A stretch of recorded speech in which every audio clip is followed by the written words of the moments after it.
A very bad accident. Papansin niyo po guys, yung unahan ng train ay nandito na po sa unahan o nakalabas na po sa tunnel. At yung yung iba po, yung number 4, 5, 6, 7, 8 ay naiwan po sa loob at hindi po, at marami po ang natrap doon. As you can see guys, na pinipilit po ng mga rescuer na kunin po yung mga nasa sa loob po ng train na nandun po sa loob ng tunnel. Napakahirap po guys hanapin, kunin dahil po sa madilim po sa loob ng tunnel. Ayan guys, yung truck po yan, ay isang crane truck po na nahulog mula sa taas na naging cause po ng accidenting ito. At according nga po dito sa mga first na nag-respondent na ito, ay naramdaman na lamang po nila na may bumangga habang sila po ay nandoon sa train. Ang train po ito guys ay meron pong sakay na 350 passenger from Shulin, Taipei. Papunta po ito sa Taichung. At ito nga po ay accidentally na nahulugan ng truck train na naging cause po ng pagkaka-aksidente. Sa ngayon po ay 9:30 in the morning at meron na pong 98 na casualties at 37 pong patay. Kasama na rin po dito ang driver ng train at ang kanya pong assistant, conductor ay patay na rin po.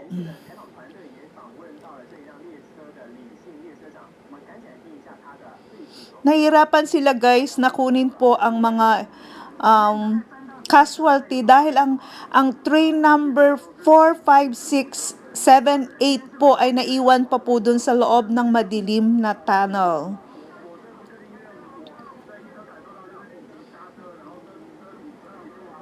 At sabi nga po ng administration ay ginagawa po nila lahat ng kanilang magagawa upang makuha po ang mga nasa sa loob na natrap na mga passenger.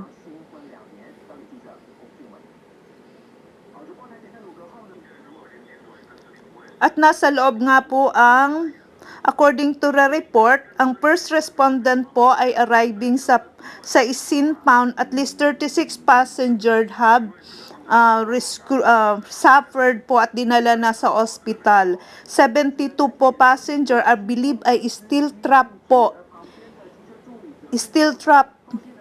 inside the tunnel. While 61 passenger had been sent to the hospital and 37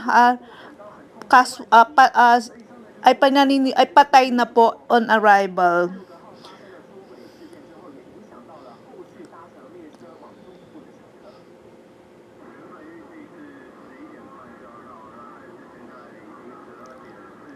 Sabi po niya na around 12 today ay marami po ang mga passenger ang naghihintay po at na-stranded na nga po ang maraming pasahero na naghihintay po sa Taichung dahil na-delay na nga po ang biyahe dahil sa nangyaring aksidente dito sa may Hualien po.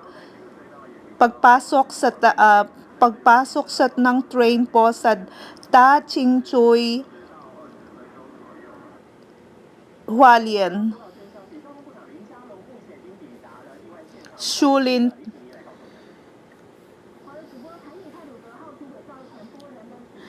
Sa ngayon po guys ay napakarami. Dumating na rin po ang administration o ang mayor para po mabisita o makatulong kung ano ang gagawin po para po makuha ang mga na-trap na passenger sa train po na ito.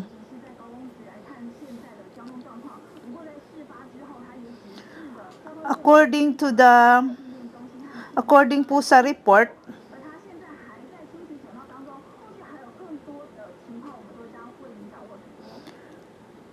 ang crane truck na ito guys ay improperly parked on the railways ng construction project na siya po ang nahulog or nag-roll down pababa na siya pong naging dahilan ng aksidente po na ito ng train na naging dahilan ng kanilang derailment. Sinasabi nga po na 37 na tao na po ang patay at 98 na tao na po ang malala, ang casualties. Ang mga tao po ay dinadaan sa taas at ginagawa ng paraan kung paano po makakasurvive sa aksidenteng ito.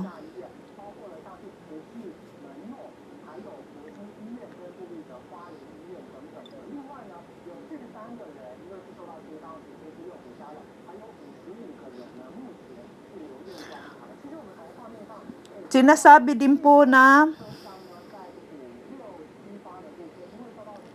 sa 1, 2, 3 po, dun sa 4, 5, 6, 7, 8 po, sa number 8, car number 8 at meron na pong 10 patay. At sa number 7, car number 7 ay meron pong 20 per passenger died. Sa number 6 po ay may 3 passenger died. Sa number 5, car number 5, meron ring 3 passenger died. At sa number 4 po ay may 1 passenger died. Sinasabi nga po na ang 4, 5, 6, 7, 8 cars ay still inside the tunnel.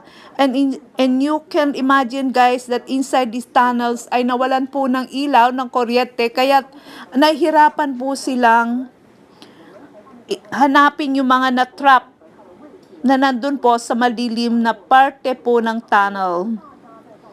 And it is happen po sa 408. Ayan po guys, kung saan po nahulog po yung crane. Yung crane po, yung truck crane po ay nahulog.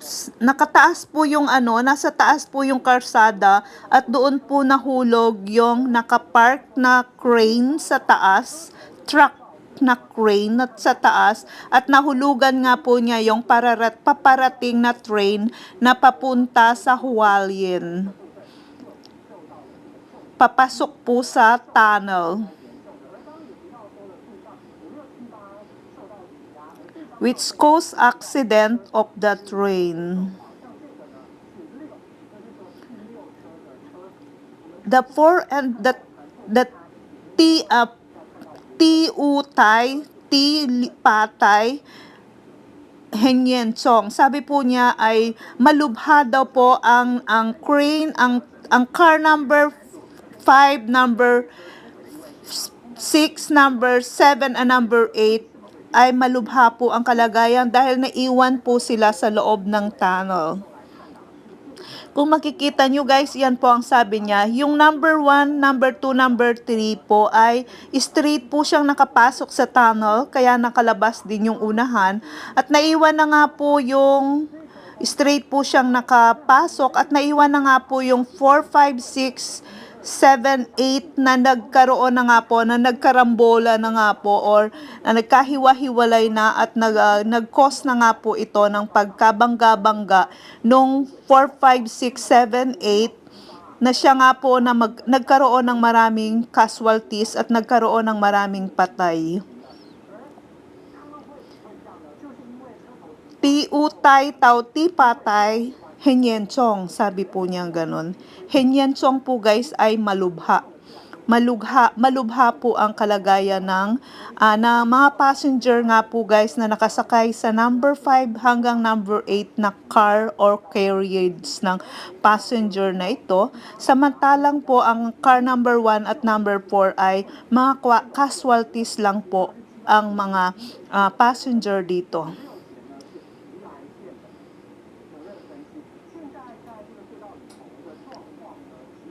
Yan po, sinasabi niya po na napakamalubha po ang naranasan ng mga nasa car number 5 at number 8.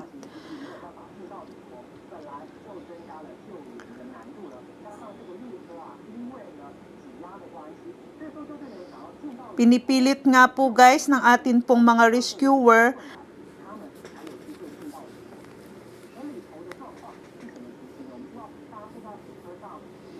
Most of the fatalities were in the two last carriages, number 3 in car number 7, and 10 casualties or 10 died at the car number 8.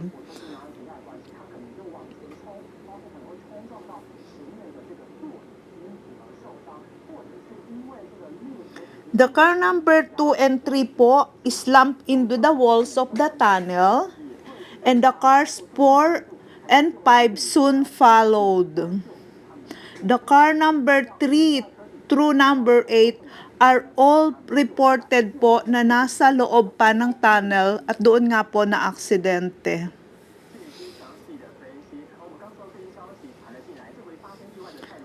Ngayon po sa around 3 o'clock in the afternoon ay meron na pong 37 casualties at 98 po na 98 po na casualties at 37 po na patay. Guys, kung makikita nyo po, yan po yung train doon po sa huling sa kanya pong huling departure. Kung saan po diyan po sila nagsasakay ng passenger.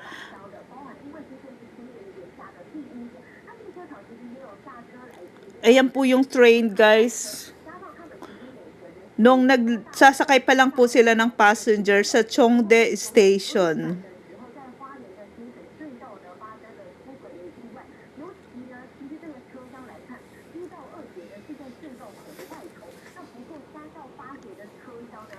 Hours after the crash, lahat po ng mga passenger were still leaving the scene, and some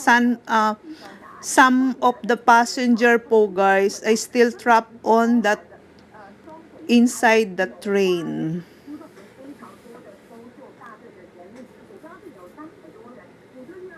Salamat, guys, at ito lang po ang aking news po na nangyayari ngayon dito po sa Taiwan. Fresh news release po ngayong araw na ito po, guys. April 2, 3 o'clock in the afternoon, and the accident happened 9:30 in the morning. Salamat, guys, and this is Taiwan Press Release. Salamat!